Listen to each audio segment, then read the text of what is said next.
এই দুনিয়ার বুকে তিন ব্যক্তি এমন আছেন যারা হচ্ছেন মুস্তাজাবুদ দাওয়াত।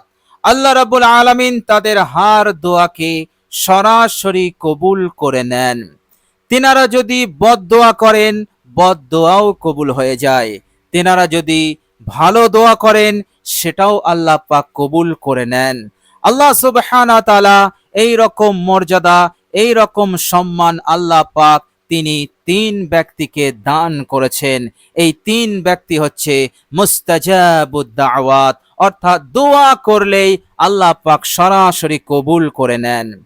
বিশ্বনবী সাল্লাল্লাহু আলাইহি ওয়াসাল্লাম বলেছেন, সালাসু দাওয়াতিম মুস্তাজাবাত, তিন ব্যক্তির দোয়া আল্লাহ পাক কখনোই রদ করেন না।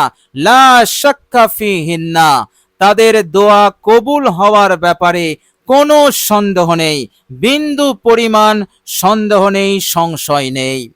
আল্লাহর নবী সাল্লাল্লাহু আলাইহি ওয়াসাল্লাম যদি শুধু এমন ভাবেই বলতেন যে তিন ব্যক্তির দোয়া আল্লাহ পাক কখনোই রদ করেন না, এতটুকুই যথেষ্ট ছিল।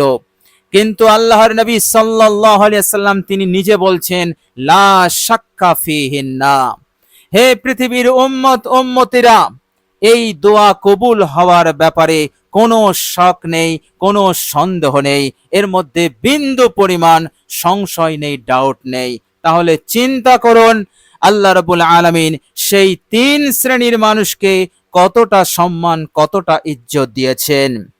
প্রিয় দর্শক, মনে রাখবেন এই তিন ব্যক্তিকে আল্লাহ পাক যে এত বড় সম্মান দিয়েছেন, কোনো আমলের ওপরে ভিত্তি করে নয়। কেননা ইসলামে তারাই হচ্ছে সম্ভ্রান্ত হয়, আল্লাহ রাব্বুল আলামিনের মাহবুব বান্দা হয়ে যায়, মুস্তাজাবুদ দাওয়াত হয়, দোয়া করলেই কবুল হয়। এই রকম পর্যায়ে পৌঁছাতে গেলে ইসলাম বলছে আমল করা লাগবে। কেননা আল্লাহ সুবহানাহু ওয়া তাআলা পবিত্র কোরআনুল কারীমের মধ্যে সূরা হুজরাত আয়াত নাম্বার 13 আল্লাহ পাক বলছেন, বিসমিল্লাহির রহমানির রহিম, ইন্না আকরামাকুম ইনদাল্লাহি আতকাকুম। এখানে আল্লাহ পাক বলছেন আমার কাছে, মানুষদের মধ্য হতে, আমার বান্দা ও বান্দীদের মধ্য হতে আমার কাছে তারাই সম্মানিত, তারাই সম্ভ্রান্ত, তারাই মর্যাদাবান বেশি যারা তাকওয়ার দিক দিয়ে বেশি। বলুন সুবহানাল্লাহ। যে যত মুত্তাকি হতে পারবে, যে যত আমল করতে পারবে, আল্লাহ রাব্বুল আলামিনের কাছে সে তত বেশি সম্মান, ইজ্জত, মর্যাদা লাভ করতে পারবে। বলুন সুবহানাল্লাহ। তো ইসলামের নিয়ম হচ্ছে আমলের ওপরে ভিত্তি করে মর্যাদা, সম্মান নির্ণয় হয়। কিন্তু আল্লাহ রাব্বুল আলামিন এই তিন ব্যক্তিকে মুস্তাজাবুদ দাওয়াতের সম্মান দিয়ে সম্মানিত করেছেন, কোন আমলের উপরে ভিত্তি করে নয়। প্রিয় দর্শক, আল্লাহ রাব্বুল আলামিন এই বিরাট সম্মান, এই ইজ্জত, এই মুস্তাজাবুদ দাওয়াতের সম্মান তিনি এই তিন ব্যক্তিকে তাহলে কিসের কারণে দিলেন? প্রিয় দর্শক, আজকের ভিডিওতে সেটাও আমি আপনাদের সঙ্গে শেয়ার করে দেব। প্রিয় দর্শক, মনে রাখবেন এমনিতেই আল্লাহ সুবহানাহু ওয়া তাআলা প্রত্যেক মানুষকে সম্মান দান করেছেন অন্যান্যদের তুলনায়। আল্লাহ পাক সূরা বনী ইসরাইল আয়াত নাম্বার 70 সেখানে তিনি বলছেন, ওয়ালাকাদ কাররামনা বনী আদম, আমি আদমকে সম্মানিত করেছি, আদমের সন্তানদেরকে আমি কারাম দিয়েছি, সম্মান দান করেছি, ইজ্জত দিয়েছি। কিন্তু আল্লাহ রাব্বুল আলামিন এই বিশেষ মর্যাদা, এই বিশেষ সম্মান এই তিন ব্যক্তিকে দিলেন যে এরা দোয়া করলেই আল্লাহ পাক কবুল করে নেবেন। কিসের উপরে ভিত্তি করে? প্রিয় দর্শক, সর্বপ্রথম আমরা জানব সেই তিন ব্যক্তি কারা। এরপর আমরা জানব যে এই তিন ব্যক্তিকে আল্লাহ রাব্বুল আলামিন কেন, কিসের কারণে এত মর্যাদা, এত সম্মান দিয়েছেন। প্রিয় দর্শক, বিশ্বনবী সাল্লাল্লাহু আলাইহি ওয়াসাল্লাম বললেন সেই তিন ব্যক্তির মধ্যে প্রথম নম্বর, এক নম্বর হচ্ছে দাওয়াতুল ওয়ালিদ, পিতামাতার দোয়া। পিতামাতার দোয়া কখনোই রদ হয় না। পিতামাতা যদি বদদোয়া করে সেটাও আল্লাহ পাক কবুল করে নেন, সরাসরি কবুল করেন, মিডিলে কোনো বাধা থাকে না। আল্লাহ রাব্বুল আলামিন তাদের বদদোয়া, তাদের ভালো দোয়া, সব দোয়াকেই তিনি কবুল করে নেন। আল্লাহ রাব্বুল আলামিন এই মর্যাদা, এই সম্মান এই পৃথিবীর প্রত্যেক মুসলমান পিতা মাতাকে তিনি দান করেছেন। বলুন সুবহানাল্লাহ। আল্লাহ রাব্বুল আলামিন এত সম্মান দিলেন পিতামাতাকে। পবিত্র কোরআনুল কারীম সূরা বনী ইসরাইল আয়াত নাম্বার 23 আল্লাহ পাক এখানে বলছেন, বিসমিল্লাহির রহমানির রহিম, ওয়া ক্বাদা রাব্বুকা আল্লা তা'বুদু ইল্লা ইয়্যা ওয়া বিল ওয়ালিদাইনি ইহসানা। আল্লাহ পাক বলছেন, তোমাদের প্রতিপালক উপদেশ দিয়েছেন, তিনি নসিহত করেছেন যে তোমরা এক আল্লাহর ইবাদত করবে, গোলামি করবে, দাসত্ব করবে এক আল্লাহর, দ্বিতীয় কোন সত্তার তোমরা গোলামি করবে না। আল্লাহ পাক এর পরেই বলছেন ওয়াবিল ওয়ালিদাইনি ইহসানা, আর তোমরা তোমাদের পিতা মাতাকে সেবা করবে, পিতা মাতাকে তোমরা যত্ন নেবে এবং তাদের তোমরা খেদমত করবে, সম্মান করবে। বলুন সুবহানাল্লাহ। আল্লাহ রাব্বুল আলামিন ঈমানের কথা বললেন, ইবাদতের কথা বললেন, এর পরই নামাজের কথা, শরিয়াতের কোনো হুকুমের কথা বললেন না। আল্লাহ সুবহানাহু ওয়া তাআলা ঈমানের পর যে হুকুম দিচ্ছেন সেটা হচ্ছে পিতা মাতার খেদমত। আল্লাহ রাব্বুল আলামিন এটাও বলে দিলেন খেদমত কিভাবে করবে।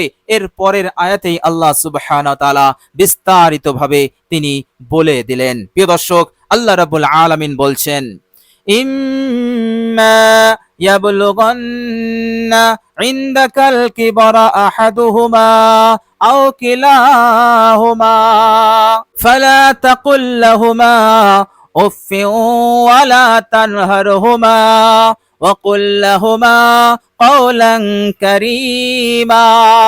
আল্লাহ পাক বলছেন, তোমাদের জীবদ্দশাতে যদি তোমার পিতা থাকে, মাতা থাকে, অথবা দুইজনের মধ্যে যদি একজন থাকে, পিতা অথবা মাতা, তাহলে তোমরা কখনোই উফ শব্দটুকু তাদের সামনে করবে না, তাদের কথায় বিরক্ত হয়ে উফ শব্দটুকু বলবে না। আল্লাহ পাক কিভাবে সেবা করবে সেটা তিনি শেখাচ্ছেন। উফ শব্দটুকু তোমরা বলবে না, আর তোমরা কখনো ধমক দেবে না। তোমার পিতাকে, তোমার মাতাকে কখনোই তোমরা ধমক দেবে না।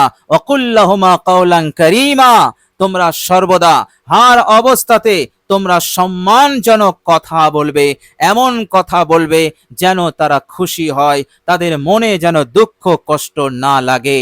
আর আল্লাহ রাব্বুল আলামিন এর পরের আয়াতে বলছেন, তোমরা সর্বদা পিতা মাতার সম্মুখে নত হয়ে থাকবে আর তাদের জন্য দোয়া করবে, রব্বির হামহুমা কামা রাব্বায়ানি সগীরা। বলুন সুবহানাল্লাহ। তো প্রিয় দর্শক, পিতা মাতাকে আল্লাহ পাক এত মর্যাদা, এত সম্মান দিলেন, এই জন্য পিতা মাতার সেবা করুন এবং তাদেরকে খুশি রাখুন। তাদের প্রয়োজন এবং তাদের যা হাজত সেগুলোকে পূরণ করার জন্য আপনি সর্বদা খোঁজ খবর নিন। এইভাবে করে ভালো ভালো কথা বলুন, সম্মানজনক কথা বলুন, যাতে করে তারা খুশি থাকে এবং আপনার জন্য তারা দোয়া করে দেবে। বলুন সুবহানাল্লাহ। তারাই আপনার জান্নাত, তারাই আপনার জাহান্নাম। যদি তাদেরকে আপনি সেবা করে খুশি করতে পারেন তাহলে আপনার জন্য জান্নাত, আর যদি তাদেরকে দুঃখ দেন, কষ্ট দেন এবং নির্যাতন দিতে থাকেন, কথার দ্বারায়, ব্যবহারের দ্বারায় তাদেরকে যদি আপনি কষ্ট দেন, তাহলে এটি হয়ে যাবে আপনার জাহান্নাম। সুতরাং আল্লাহ সুবহানাহু ওয়া তাআলা এই পিতা মাতাকে এতটা সম্মান ইজ্জত তিনি দিয়েছেন যে আল্লাহ রাব্বুল আলামিন তাদেরকে মুস্তাজাবুদ দাওয়াত তিনি বানিয়ে দিয়েছেন। বলুন সুবহানাল্লাহ। সুতরাং তাদের কাছ হতে আপনি বেশি বেশি দোয়া নেন, ইনশাআল্লাহ আল্লাহ রাব্বুল আলামিন আপনাকে জিরো থেকে হিরো বানিয়ে দেবেন। এই পৃথিবীর বুকে যারাই বড় হয়েছে, ধনী হয়েছে, পদে ধনে যারাই উঁচুতে গেছে, অনেক বড় খ্যাতি লাভ করেছে, এর পিছনে পিতা মাতার দোয়ার বিরাট অবদান আছে, এটা সর্বদা আপনারা মনে রেখে দেবেন।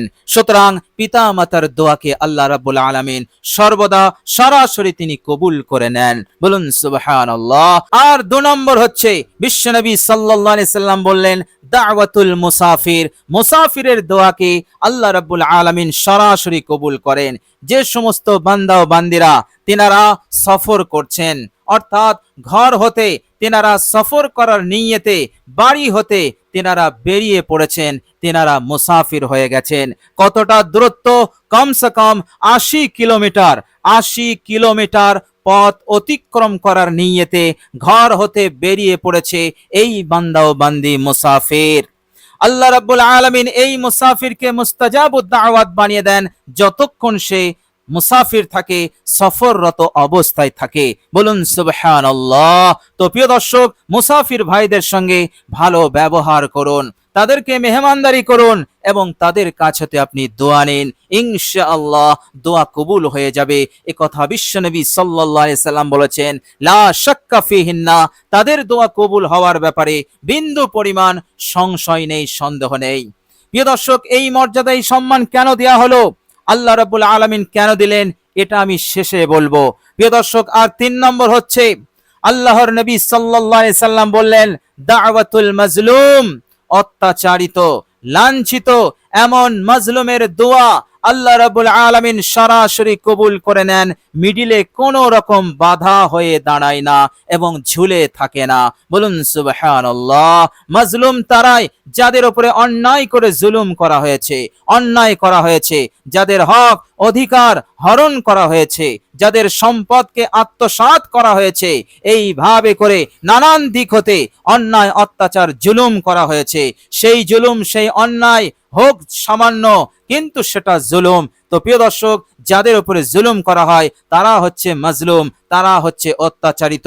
এখন সে যদি আল্লাহ রাব্বুল আলামিনের দরবারে মনে মনে দোয়া করে দেয়, বদদোয়া করে দেয়, তো সেই দোয়া একেবারে সরাসরি কবুল হয়ে যায়। যার বিরুদ্ধে, যে জালিমের বিরুদ্ধে বদদোয়া করবে, আল্লাহ রাব্বুল আলামিন সেই বদদোয়াকে তিনি সরাসরি কবুল করবেন এবং সে যে বদদোয়া করেছে সেটা তার উপর, সেই জালিমের উপর আল্লাহ রাব্বুল আলামিন এই বদদোয়ার নহসাত, গজব, আযাব তার উপরে নেমে পড়বে। প্রিয় দর্শক, মাজলুমের বদদোয়া হতে আমাদেরকে বাঁচতে হবে। আল্লাহ রাব্বুল আলামিন বলেছেন, তোমরা কারোর উপরে জুলুম করবে না, যারা জুলুম করে তাদেরকে আমি মাফ করব না। আল্লাহু লা ইয়াহদিল কওমাজ জালিমিন, জালিম সম্প্রদায়কে, জালিম যারা জালিম তাদেরকে আমি হিদায়াতে দেব না, তাদেরকে আমি মাফও করব না, তাদেরকে আমি সিরাতুম মুস্তাকিমের রাস্তায় আমি তাদেরকে নিয়ে আসব না, তারা জাহান্নামী হবে। আল্লাহ পাক কঠোরভাবে নিষেধ করেছেন কথার দ্বারাই, ব্যবহারের দ্বারাই, এবং কারো সম্পদকে অন্যায়ভাবে আত্মসাৎ করে নেওয়া, কারো হককে হরণ করে নেওয়া, মেরে দেওয়া, এই রকম জুলুম, অন্যায়, অত্যাচার তোমরা কখনোই করতে যাবে না। জালিমের বদদোয়া হতে তোমরা সর্বদা দূরে থাকবে, কেননা তাদের বদদোয়া সরাসরি কবুল হয়ে যায়। প্রিয় দর্শক, বিশ্বনবী সাল্লাল্লাহু আলাইহি সাল্লাম বললেন, এই 3 ব্যক্তিকে আল্লাহ পাক মুস্তাজাবুদ দাওয়াত বানিয়ে দিয়েছেন। কেন বানিয়েছেন? কোন আমলের উপরে ভিত্তি করে? এদের কোনো আমল নেই, কিন্তু আল্লাহ রাব্বুল আলামিন এত সম্মান দিয়েছেন। কেন দিয়েছেন? প্রিয় দর্শক, আল্লাহ রাব্বুল আলামিন এই জন্য দিয়েছেন, এই সম্মান, এই ইজ্জত, এটা আল্লাহ রাব্বুল আলামিনের পক্ষ হতে তিনি তিনার নিজ দয়ায়, নিজ রহমতে এই পিতা মাতাকে, এই মুসাফিরকে এবং এই মাজলুমকে তিনি দিয়েছেন। বলুন সুবহানাল্লাহ। তিনার এটা ফজল এবং তিনার এটা কারাম, এবং তিনি যার উপরে রহম করবেন, তিনি যাকে কারাম করবেন, এখানে কৈফিয়াত নেওয়ার কেহই নেই। বলুন সুবহানাল্লাহ। তবে আল্লাহ রাব্বুল আলামিন পবিত্র কোরআনুল কারীমের মধ্যে বলেছেন, পিতা মাতা অনেক কষ্ট করে, অনেক মেহনত করে তার সন্তানদেরকে সে বড় করে, লালন পালন করে। এত কষ্ট, এত কষ্ট, সন্তান যদি তার বুকের চামড়া দিয়ে পিতা মাতার জুতো বানিয়ে দেয়, তবুও ঋণ পরিশোধ হবে না। বলুন সুবহানাল্লাহ। তো প্রিয় দর্শক, এই সম্মান, এই ইজ্জত খোদ আল্লাহ রাব্বুল আলামিন নিজের ফজল এবং নিজের কারামে, নিজের দয়ায় তিনি দিয়েছেন। তিনি যাকে ইচ্ছা তাকে হিদায়াত দেন, তিনি যাকে ইচ্ছা তাকে অনেক বড় মর্যাদা দান করে দেন, তিনি যাকে ইচ্ছা করেন তাকে নামান, সবই তিনার ইচ্ছাধীন। তিনি স্বয়ং সম্পূর্ণ ইচ্ছা শক্তির মালিক। ওয়ালাকিন্নাল্লাহ ইয়াফআলু মা ইউরিদ, তিনি যা ইচ্ছা, যা খুশি তাই করেন, কৈফিয়ত নেওয়ার কেউ নেই। তো প্রিয় দর্শক, এই 3 শ্রেণীর মানুষকে আল্লাহ পাক এত বড় সম্মান দিয়েছেন। সুতরাং এই 3 ব্যক্তির কাছ হতে আপনারা বেশি বেশি দোয়া নেন, বেশি বেশি সম্মান করুন তাদেরকে, তাদেরকে ইজ্জত করুন, তাদেরকে মেহমানদারি করুন, তাদেরকে খুশ রাখুন। ইনশাআল্লাহ আল্লাহ রাব্বুল আলামিন এই দুনিয়ার বুকে, এই দুনিয়ার হায়াতে আপনার যা স্বপ্ন, আপনার যা আশা, আল্লাহ পাক পূরণ করে দেবেন, এবং মৃত্যুর পরের জিন্দেগিতেও আল্লাহ রাব্বুল আলামিন আপনাকে জান্নাতের ব্যবস্থা করে দেবেন ইনশাআল্লাহ। তো প্রিয় দর্শক, আল্লাহ রাব্বুল আলামিনের কাছে দোয়া করি আল্লাহ রাব্বুল আলামিন যেন আমাদের সকলকে হিদায়াতের উপর অবিচল রাখেন, এবং আমরা যেন পিতামাতার কাছ হতে, মুসাফিরের কাছ হতে আমরা যেন বেশি বেশি দোয়া নিতে পারি, এবং অন্যায় অত্যাচার জুলুম হতে আমরা যেন বিরত থাকি। আল্লাহ পাক যেন কবুল করে নেন। সকলে বলি আমিন সুম্মা আমিন। প্রিয় দর্শক, কমেন্ট বক্সে একবার আমিন লিখে দেবেন। আজ এ পর্যন্তই। সকলে ভালো থাকবেন, সুস্থ থাকবেন। ভিডিওটি ভালো লাগলে একটি লাইক এবং শেয়ার করে দেবেন। প্রিয় দর্শক, শেষে আমার আন্তরিক সালাম নেবেন। আসসালামু আলাইকুম ওয়া রাহমাতুল্লাহি ওয়া বারাকাতুহু।